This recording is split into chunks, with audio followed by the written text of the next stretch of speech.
Bien, volvemos aquí a su servicio para hablar hoy acerca del tema de la depresión. Me encuentro en las instalaciones de la Clínica Los Remansos en el sector de Cádiz y hoy estoy acompañado de la doctora Beatriz Lozano Lopera. La doctora Beatriz es psiquiatra y quién mejor que una especialista en el campo de la psiquiatría para desarrollar ese tema tan importante, la depresión. Doctora Beatriz, muchas gracias nuevamente por aceptar la invitación. Gracias, muy amable. ¿Qué podemos hablar de la depresión? ¿Así qué es? Bueno, la depresión es un conjunto de síntomas que según las clasificaciones que utilizamos en psiquiatría deben estar presentes en un paciente o en una persona al menos 2 semanas seguidas, ¿sí? Y deben consistir principalmente en tristeza, llanto, anedonia. ¿Qué es anedonia? La anedonia es la pérdida del placer de algo que antes me generaba placer. Ejemplo, a mí antes me gustaba ir a jugar fútbol, pero desde que estoy triste y aburrido, desde hace más o menos un mes, 2 semanas, yo siento que ya no quiero ir a jugar. No quiero ir a jugar fútbol, no me dan ganas de ir a jugar fútbol. Llegan mis amigos y me dicen, vamos a jugar fútbol, no quiero, ¿sí? Esa es la anedonia. Me da también hiporexia. ¿Qué es hiporexia?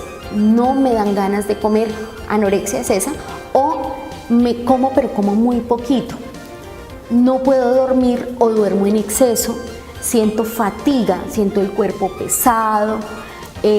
Otra de las cosas es que puedo empezar a tener ideas de culpa o ideas de minusvalía. ¿Qué es eso?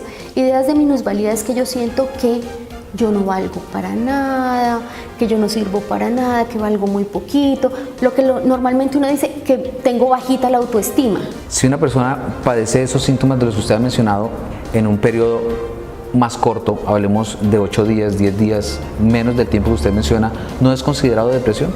Depende, ¿sí? Ejemplo, si a mí me dicen hoy que se me murió mi abuelita, ¿sí?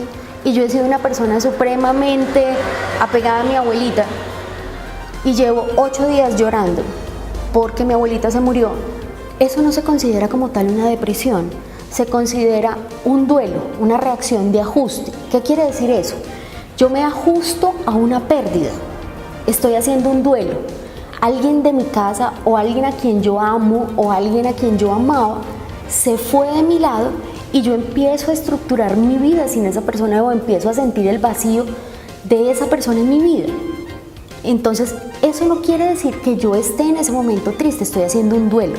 ¿La familia qué papel juega? Es decir, si yo como padre de familia veo que uno de mis hijos se encuentra con los síntomas que ya usted nos ha mencionado, que se encuentra aislado, que entra a su cuarto y no sale, que cierra la puerta con llave, que no recibe las llamadas de sus amigos, que no recibe el alimento, ¿qué debo hacer yo como padre frente a un caso con mis hijos o con alguien de la familia? Bueno, lo primero es tratar de hablar con la persona.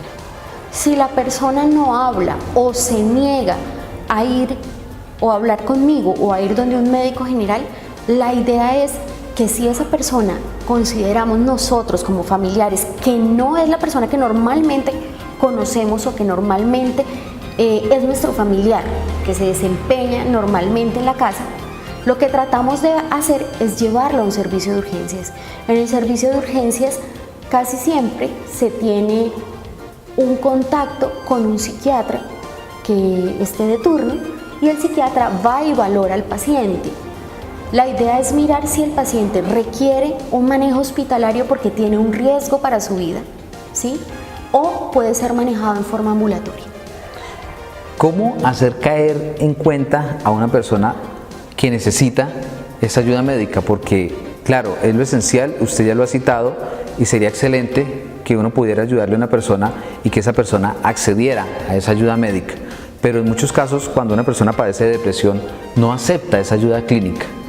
Y peor aún, no acepta que está padeciendo de la depresión. ¿Cómo hacer para hacerle caer en cuenta, valga la redundancia, a esa persona que requiere de ayuda médica? Muchas veces uno trata con psicoterapia en el momento en que lo valora de decirle las cosas y a veces cuando uno hace la psicoeducación el paciente acepta que tiene un problema, muchas veces no lo acepta y uno sopesa, ¿sí? si el paciente tiene riesgo para su vida y el paciente tiene síntomas, por ejemplo, como las ideas de muerte o las ideas de suicidio, en los cuales ya su juicio y raciocinio, o sea, mi juicio de realidad, ¿sí?, está comprometido, se toma la decisión con la familia de hospitalizar. Así el paciente no quiere. Hay quienes de manera muy drástica dicen abiertamente, eso, el que se va a quitar la vida no avisa. Porque muchas veces nos hemos dado cuenta, incluso aquí en la ciudad de Ibagué hay un punto muy conocido por todos en la ciudad, que acuden para quitarse la vida a muchas personas, y haciendo la historia, la biografía de estos casos particulares, en muchos casos no han mencionado nada de los que realmente cometen ese hecho, y los que no lo han cometido sí se han puesto a decírselo a algunas personas: me voy a quitar la vida. ¿Cómo determinar, cómo identificar cuando una persona con depresión realmente puede cometer el hecho o cuando sencillamente lo está utilizando para llamar la atención de alguien? Bueno, lo que pasa es que eso depende también mucho, volvemos a lo mismo, de la personalidad, ¿sí? Hay gente que por su personalidad puede utilizarlo como forma de manipulación, hay gente que no, ¿sí? Si yo tengo una depresión, yo por lo general veo unos comportamientos o unas alteraciones comportamentales antes de que ocurra el hecho, ¿sí? O sea, yo veo unos cambios en la persona antes de que eso ocurra. Y busco, por ejemplo, o miro, por ejemplo, muchas de estas personas lo hacen lejos de su casa, o lo hacen, por ejemplo, le dicen a alguna persona que los encuentre después de que lo han, o le avisan, pero tratan de hacer las cosas, por ejemplo, en una parte donde no los conozcan, ¿sí? Pero sí avisan, o sea, ellos dan puntadas para que la gente se dé cuenta de que ellos avisan y que necesitan una ayuda, ¿sí?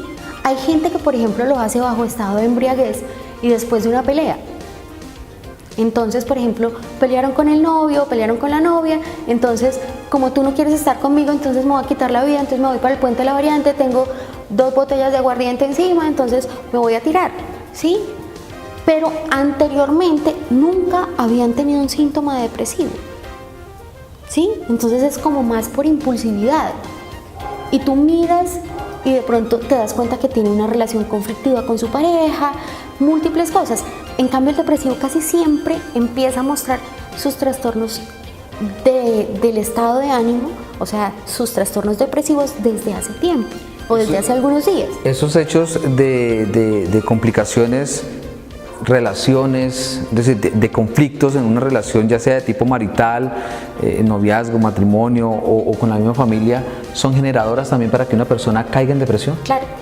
Claro que sí, o sea, los factores medioambientales, y hay unos factores medioambientales que están muy bien establecidos con la aparición, por ejemplo, de depresión y con las ideas, o digamos como los factores que predisponen a que una persona se suicide. Entonces, ejemplo, personas que son separadas, personas solteras, ¿sí? Personas que se han divorciado, personas que se jubilan. Entonces la persona anciana o la persona mayor, adulto mayor, que se jubila y después de un tiempo no sabe qué hacer, la familia sigue haciendo su vida común y corriente y la persona se jubiló, llega un momento donde siente que no está haciendo nada, siente que es un estorbo para todo el mundo y se suicida, ¿sí?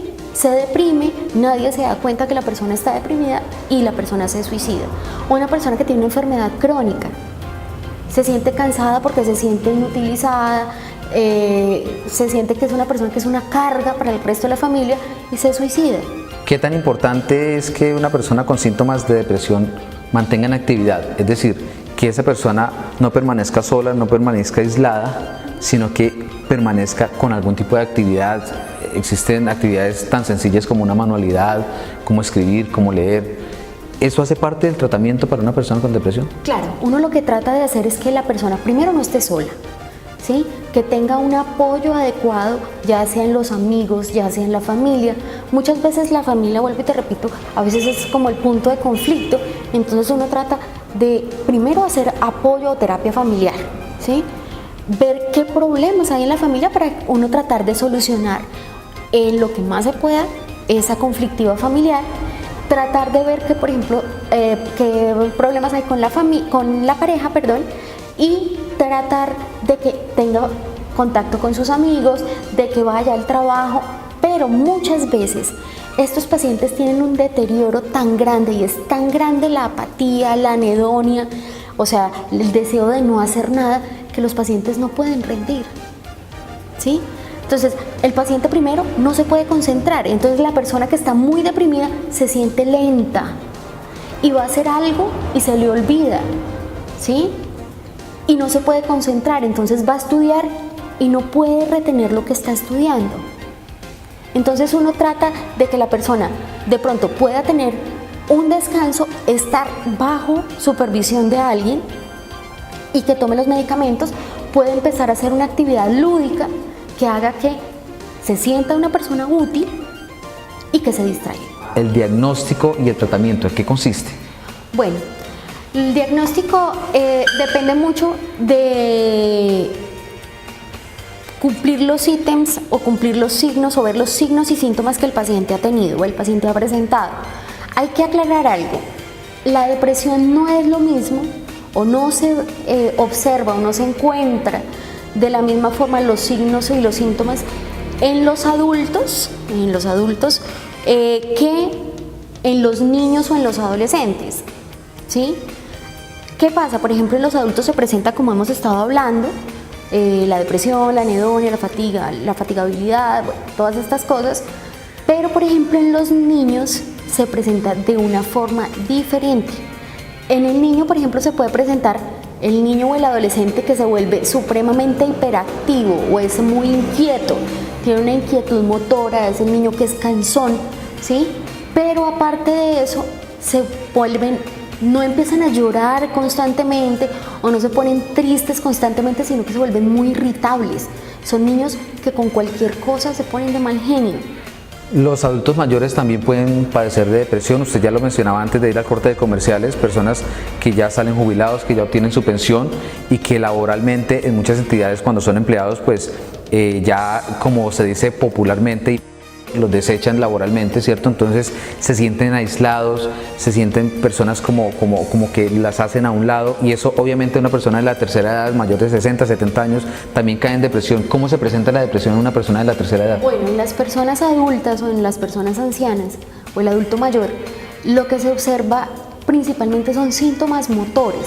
Entonces la persona puede o inhibirse mucho motormente, en forma motora, o puede ser una persona que tenga mucha inquietud motora. Entonces el paciente que no puede dormir y que se para constantemente, es la persona que de pronto se vuelve muy ansiosa, ¿sí?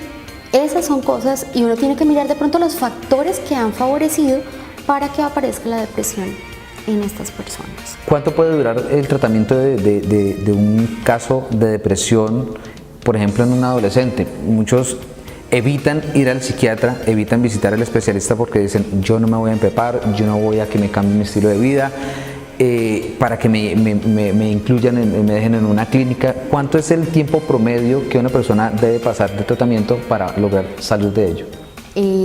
Tratamientos que uno hace para depresión, los tratamientos van de 6 meses a un año.